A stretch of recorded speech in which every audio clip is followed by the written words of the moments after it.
Good evening dear students, स्वागत है आप सभी का एक बार फिर से आपके अपने learning platform infinitive learning point में। आज के इस कक्षा में हम आपके डीएलएड फर्स्ट सेमेस्टर के विज्ञान के अति लघुत्तरीय प्रश्नों को स्टार्ट करने वाले हैं।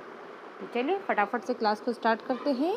और आज की क्लास का आपका पहला प्रश्न है कि पुष्प के मादा अंग का नाम बताइए। तो देखिए, पुष्प के में जो अगर हम चक्रों की बात करें, है ना, किसी भी एक परिपक्व पुष्प के जो है वो मुख्य रूप से 4 चक्र पाए जाते हैं। कितने चक्र पाए जाते हैं? 4 चक्र पाए जाते हैं। उन 4 चक्रों में से सबसे पहला होता है चक्र आपका, वो होता है बाह्य दल पुंज।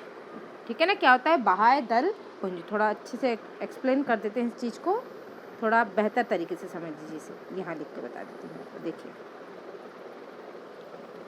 पुष्प के चक्रों की अगर हम बात करें तो कितने चक्र होते हैं? इनमें 4 चक्र होते हैं। ठीक है ना। सबसे बाहरी चक्र को हम बाह्य दलपुंज कहते हैं। क्या कहते हैं? बाह्य दलपुंज कहते हैं, जो कि हरे रंग की छोटी छोटी पत्तियों जैसे होते हैं। फिर आपके आ जाते हैं रंगीन, जिन्हें हम पंखुड़ियाँ कहते हैं, उन्हें कहा जाता है दलपुंज। ठीक है ना। फिर आ जाता है आपका पुमंग, है ना। और फिर आ जाता है आपका जायांग। क्या आ जाता है? जायांग। ठीक है। तो ये 4 महत्वपूर्ण जो है वो चक्र होते हैं। अब यहाँ पे हमसे प्रश्न में पूछा गया है कि जो पुष्प का मादा जननांग होता है उसे क्या कहा जाता है? तो उसे हम एक तो देखो क्या कहते हैं, जायांग भी कहते हैं, अंडप या कार्पोल भी कहते हैं, और स्त्री केसर भी कहते हैं। आप ये मत समझ लेना कि ये 3 चक्र होते हैं, 3 नहीं होते हैं, है ना। मादा जनन अंग तो केवल एक ही होता है, उसके अलग अलग नाम होते हैं ये, है ना, कि जायांग भी कह सकते हैं, अंडप या कार्पोल भी कह सकते हैं, और या फिर स्त्री केसर भी कह सकते हैं। तो इनमें से आपको ये एक नाम लिख के आइएगा, है ना। तीनों लिखने की आवश्यकता आपको नहीं है।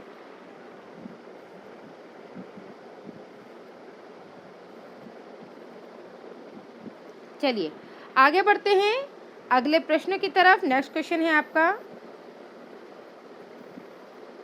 सजीवों के एक लक्षण लिखिए। अब देखिए, सजीवों के लक्षण की अगर बात करें तो मैं आपको एक नहीं, एक से ज़्यादा पॉइंट्स में समझा देती हूँ।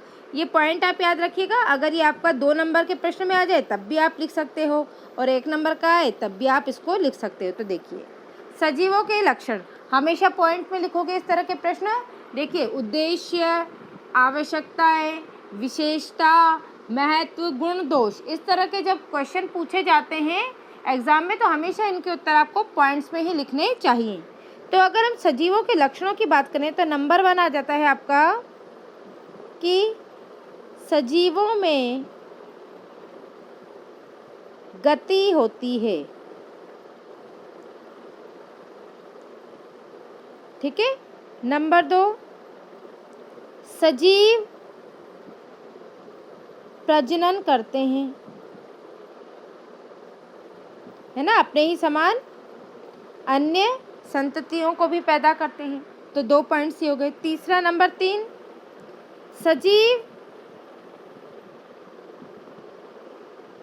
सजीवों में पाचन, उत्सर्जन, श्वसन जैसी जैविक प्रक्रियाएं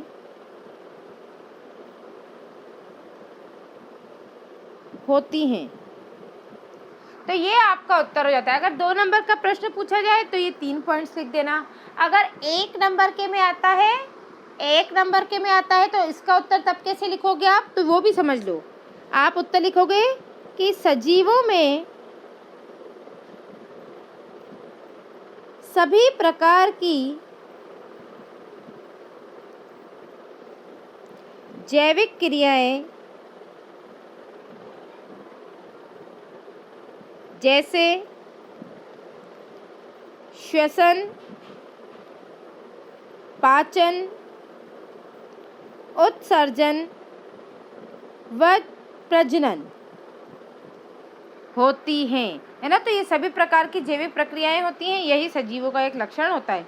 तो अगर ज़्यादा नंबर में पूछा जाए तो पॉइंट्स बना के लिख देना, और 1 नंबर में पूछा जाए तो ऐसे लिखाना।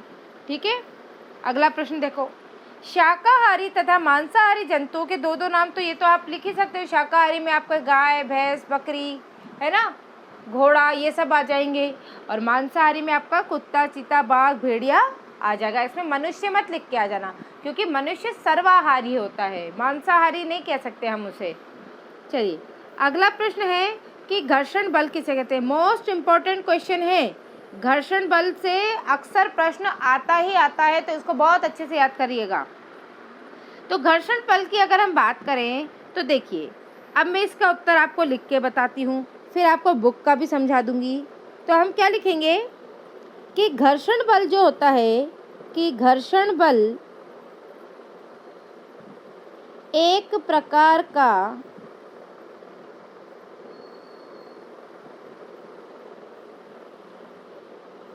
गति विरोधी संपर्क बल है।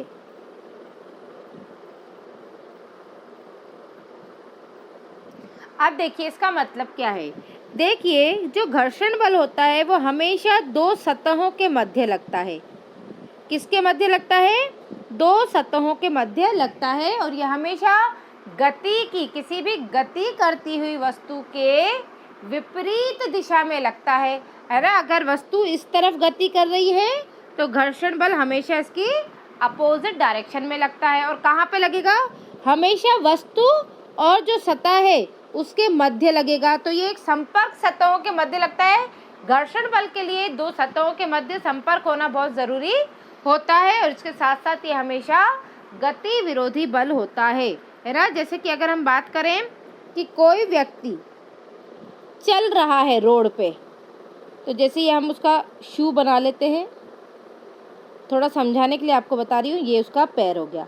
अब कोई व्यक्ति चल रहा है, तो ये तो आपका सड़क हो गई, और ये हो गया व्यक्ति का पैर। तो यहाँ पर देखो, यहाँ पे इसमें संपर्क हो रहा है, नहीं हो रहा है? जूते और रोड के बीच में संपर्क हो रहा है ना। तो व्यक्ति तो चल रहा है आगे, और घर्षण किस तरफ लगता है? पीछे की ओर। ठीक है ना। तो घर्षण बल क्या है? एक संपर्क बल है, और जो कि हमेशा गति का विरोध करता है, और ये गति की विपरीत दिशा में लगता है। ठीक है ना।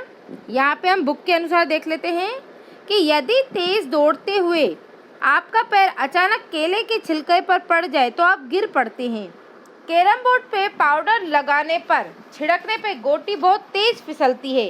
यदि आटा चक्की के पार्ट घिस जाए तो क्या होता है? चक्की की गति जो है वो उसमें घर्षण नहीं होगा, अत्यंत कम हो जाता है।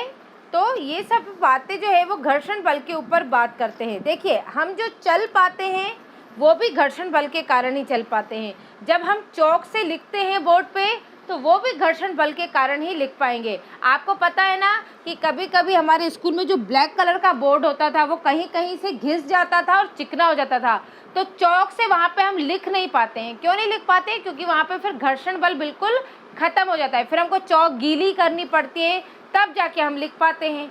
वही अगर फर्श ज़रूरत से ज़्यादा चिकना हो तो हम उस पर ठीक प्रकार से चल नहीं पाते हैं, फिसलने का डर रहता है, क्योंकि उस समय संपर्क सतह के बीच घर्षण बल कम हो जाता है। क्योंकि घर्षण बल जो है, सतहें जितनी ज़्यादा खुरदरी होती है, घर्षण बल उतना ही ज़्यादा बढ़ जाता है। वहीं आपने देखा होगा कि जो आटे की चक्की होती है, उसके जो पार्ट होते हैं उनको जो है वो टाँचा जाता है, मतलब उनको ठोक कर जो है उन पर गड्ढे किए जाते हैं, ताकि घर्षण बल बढ़ जाए और आटा जो है वो और बारीक पिस सके, है ना। तो ये सभी चीज़ें घर्षण बल के कारण ही संभव हो पाती है। माचिस की तीली का जलना भी घर्षण बल का ही एक उदाहरण होता है। चलिए आगे बात करते हैं अगले प्रश्न की ओर कि पदार्थ की कितनी अवस्थाएं होती हैं। तो आपके सिलेबस के अकॉर्डिंग आपको 3 ही अवस्थाओं को याद रखना है, ठोस, द्रव और गैस। इसके अलावा मैं आपको एक बता दूं कि जल एक ऐसा पदार्थ है जो कि प्राकृतिक रूप से तीनों अवस्थाओं में पाया जाता है। ठीक है ना, प्राकृतिक रूप से बात हो रही है। देखो, पाई तो और चीज़ें भी जाती हैं तीनों अवस्थाओं में, पर अगर हम नेचुरल फॉर्म में कहें तो सिर्फ और सिर्फ बर्फ ही जो है वो एक ऐसा पदार्थ है जो कि इन तीनों अवस्थाओं में प्राकृतिक रूप से पाई जाती है। अगला प्रश्न है, समय का मानक मात्रक क्या है? मानक मात्रक का मतलब होता है एसआई पद्धति में जो इसका मात्रक है। तो आपको पता है क्या है मात्रक? सेकंड है ना। इसके अलावा मैं आपको बता दूं कि मात्रक से जो है आपको ये बातें क्या क्या बात याद रखनी है कि एक तो भौतिक राशियाँ कितने प्रकार की होती हैं? भौतिक राशियाँ दो प्रकार की होती है, सदिश और अदिश। मूल भौतिक राशियाँ कितनी होती हैं? कुल 7 मूल भौतिक राशियाँ हैं। इनमें से कौन कौन सी आती है आपकी? समय, लंबाई, है ना, समय हो गया आपका, लंबाई हो गया, द्रव्यमान हो गया, ताप हो गया, पदार्थ की मात्रा हो गई, विद्युत धारा हो गई, ज्योति तीव्रता हो गई। ये सभी आपकी 7 मूल भौतिक राशियां हैं। बाकी भी और भी राशियां हैं पर वो इन्हीं राशियों से मिलकर बनी है। जैसे अगर हम कहें लंबाई, तो लंबाई एक मूल भौतिक राशि है। पर अगर हम बात करें क्षेत्रफल की, तो क्षेत्रफल जो होती है वो मूल भौतिक राशि नहीं है, वो लंबाई गुणा लंबाई है ना, यानी कि मीटर स्क्वायर से हम इसको प्रदर्शित करते हैं। तो ये लंबाई से मिलकर बनी एक भौतिक राशि है, ये मूल भौतिक राशि नहीं है। हमारे मूल भौतिक राशियाँ कितनी होती हैं? केवल 7। और उन सभी के आपको क्या याद होने चाहिए? मात्रक भी याद होने चाहिए। जैसे कि लंबाई का मानक मात्रक मीटर होता है, द्रव्यमान का किलोग्राम होता है, समय का सेकंड होता है, पदार्थ की मात्रा का मोल होता है, ज्योति तीव्रता का कैंडेला होता है, ताप का आपका केल्विन होता है, ठीक है ना, समय का आपका सेकंड होता है। ठीक है, ये आपको याद होने चाहिए। अगला प्रश्न है, सजीव वस्तुएं क्या हैं? तो वे सभी वस्तुएं जिनमें जीवन का संचार होता है और जिनमें जीवन को जीने के लिए सभी प्रकार की जैविक क्रियाएं होती हैं, वही आपके सजीव कहलाते हैं। अगला है आपका निर्जीव वस्तुएं क्या होती हैं? तो वे पदार्थ वे वस्तुएं जो कि भौतिक जीवन में जिनमें जीवन का संचार न हो और किसी भी प्रकार की जैविक क्रिया नहीं होती है, तो वो आपकी निर्जीव कहलाती है। अगला है, सजीव और निर्जीव के बीच की कड़ी किसे कहा जाता है? तो विषाणु को, यानी कि वायरस को जो है वो हम सजीव और निर्जीव के बीच की कड़ी कहते हैं, क्योंकि इसमें सजीव और निर्जीव दोनों के समान ये लक्षण प्रदर्शित करता है। अगला प्रश्न है आपका, पौधे के कितने भाग होते हैं? तो पौधे को मूल रूप से 3 भागों में विभाजित किया गया है। एक तो होता है जड़, दूसरा होता है तना और तीसरा होता है पत्तियां, है ना। अब इन 3 ही भागों के नाम क्यों लिख रहे हैं? आप बोलोगे कि मैम फूल भी तो होते हैं और फल भी तो होते हैं, पर देखिए हमारी प्रकृति में जो अलग अलग प्रकार की वनस्पतियां पाई जाती हैं, उनमें से कई पौधे ऐसे होते हैं जिनमें फल और फूल नहीं लगते हैं। तो अगर हम किसी प्रारूपीय पौधे की बात करें, है ना, तो मुख्य रूप से उनमें 3 ही जो है वो मेन पार्ट्स पाए जाते हैं, जड़, तना और पत्ती। अगला प्रश्न है, पौधों में प्रजनन कितने प्रकार से होता है? तो देखो, पौधों में प्रजनन 3 प्रकार से होता है। कौन कौन सा? लैंगिक, अलैंगिक और कायिक। और कौन सा? कायिक। तो ये 3 प्रकार से प्रजनन होता है। अगला प्रश्न है, पौधे एवं जंतु में मुख्य अंतर क्या है? तो देखिए, अगर हम पौधे और जंतुओं की बात करें तो दोनों ही सजीव की श्रेणी में आते हैं, परंतु फिर भी इनमें कुछ अंतर पाए जाते हैं। नंबर 1, जंतु गति कर सकते हैं, एक स्थान से दूसरे स्थान तक चल सकते हैं, जबकि पौधे नहीं चल सकते। पौधों में गतियां तो होती हैं पर वो प्रचलन नहीं करते हैं, है ना। दूसरा, जीव जंतु श्वसन करते हैं और पेड़ पौधे प्रकाश संश्लेषण करते हैं। प्रकाश संश्लेषण और श्वसन दोनों करते हैं, ठीक है ना। जीवों में हीमोग्लोबिन पाया जाता है, जबकि अगर हम बात करें पौधों की तो उनमें क्लोरोफिल पाया जाता है, ठीक है। तो ये इनके कुछ प्रमुख अंतर हो जाते हैं।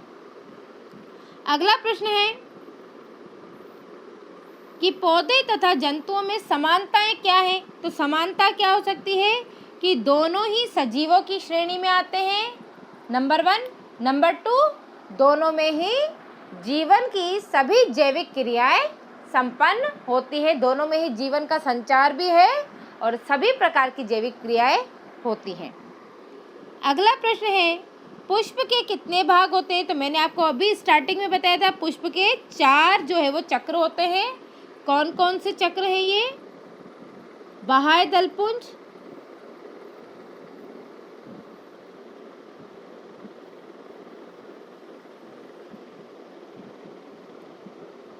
एक तो होता है आपका बाह्य दलपुंज, फिर होता है आपका दलपुंज, फिर होता है आपका पुमंग, और फिर लास्ट में आता है आपका जायांग, है ना। तो ये 4 आपके भाग होते हैं। अगला प्रश्न है, जीवधारियों में अनुकूलन किन कारणों से होता है? भाई अनुकूलन हमने पढ़े हैं, जलीय अनुकूलन, स्थलीय अनुकूलन सभी पढ़े हैं ना। तो अनुकूलन आखिरकार होते क्यों हैं, है ना।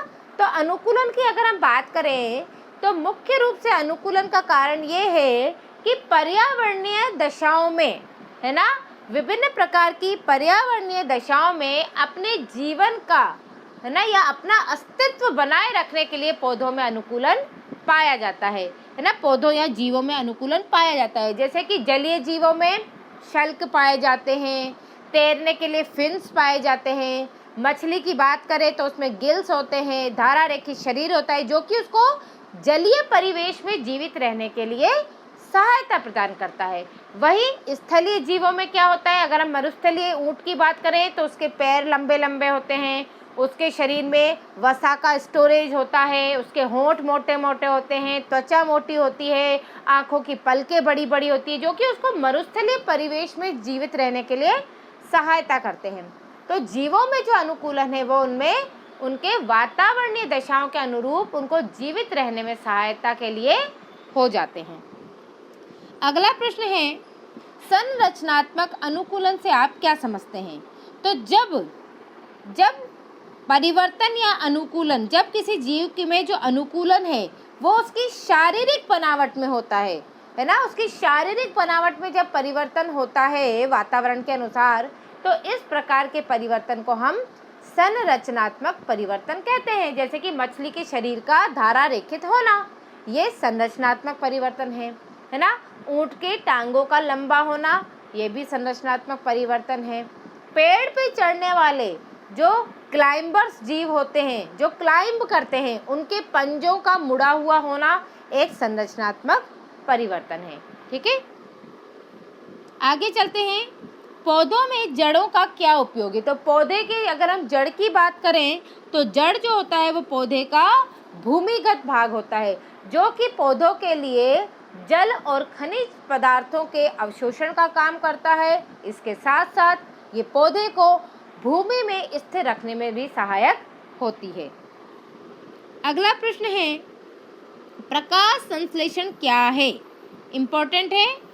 तो प्रकाश संश्लेषण एक प्रकार की निर्माणकारी प्रक्रिया है जिसके माध्यम से पौधे अपना भोजन बनाते हैं। पौधे की पत्तियों में उपस्थित क्लोरोफिल और सूर्य प्रकाश के अल्ट्रावायलेट यानी कि पराबैंगनी प्रकाश की उपस्थिति में पौधे की पत्तियों में उपस्थित जो क्लोरोफिल होता है वो वातावरण से कार्बन डाइऑक्साइड को अवशोषित कर और भूमि से जड़ों के द्वारा अवशोषित जल का उपयोग करके स्टार्च का निर्माण करता है। इसी प्रक्रिया को हम प्रकाश संश्लेषण की प्रक्रिया कहते हैं। इस प्रक्रिया के दौरान ऑक्सीजन गैस जो है वो मुक्त होती है। और प्रकाश संश्लेषण की क्रिया का फॉर्मूला क्या होता है हमारा, वो भी हमें याद रहना चाहिए, क्योंकि वो लिख के आना। अगर प्रकाश संश्लेषण का क्वेश्चन आता है तो आपको वो समीकरण लिखना है।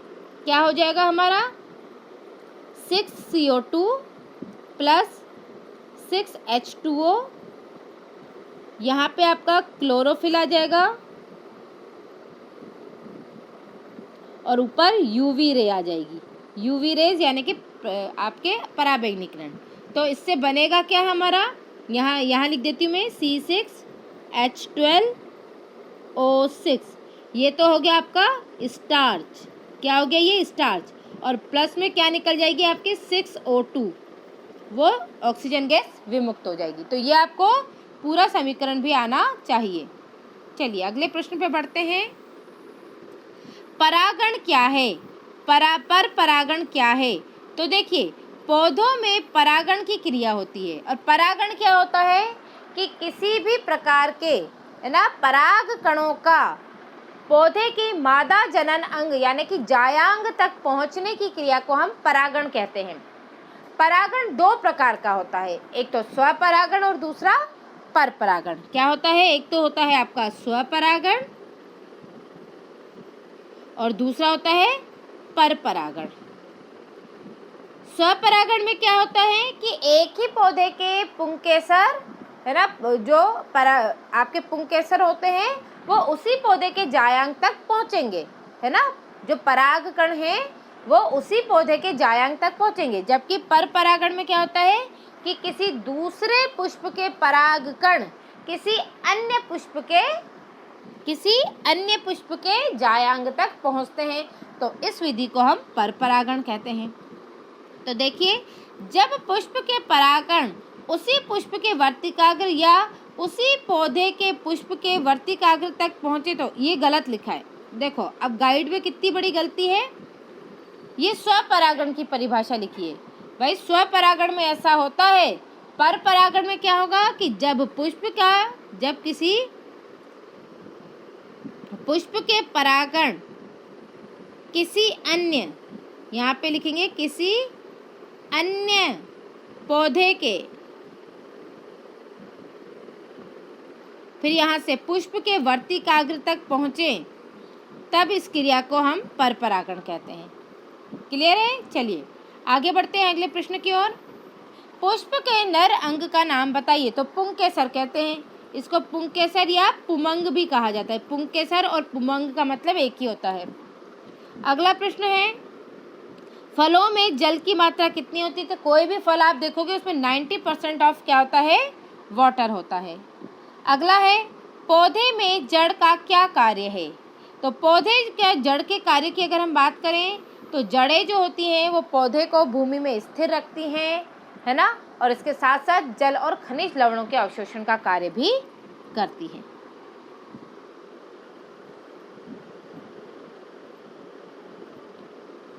तो आज के लिए हम इतने ही प्रश्नों को रखेंगे। आई होप आपको क्लास पसंद आई होगी और हर एक प्रश्न के पीछे का कॉन्सेप्ट आपको समझ में आया होगा। अब इसके साथ साथ मैं आपसे एक फेवर चाहती हूँ कि आप ज़्यादा से ज़्यादा संख्या में फर्स्ट सेमेस्टर के स्टूडेंट को हमारी इन क्लासेस के बारे में बताइए और उनको क्लास में लाने का प्रयास कीजिए। हमारे यूट्यूब चैनल को सब्सक्राइब करवाइए और टेलीग्राम ग्रुप को भी ज्वाइन कराइए ताकि वो सभी स्टूडेंट भी इन क्लासेस का बेनिफिट ले सकें। तो आज के लिए इतना ही। अब मिलेंगे कल सुबह की क्लास में। तब तक के लिए goodbye, have a nice day.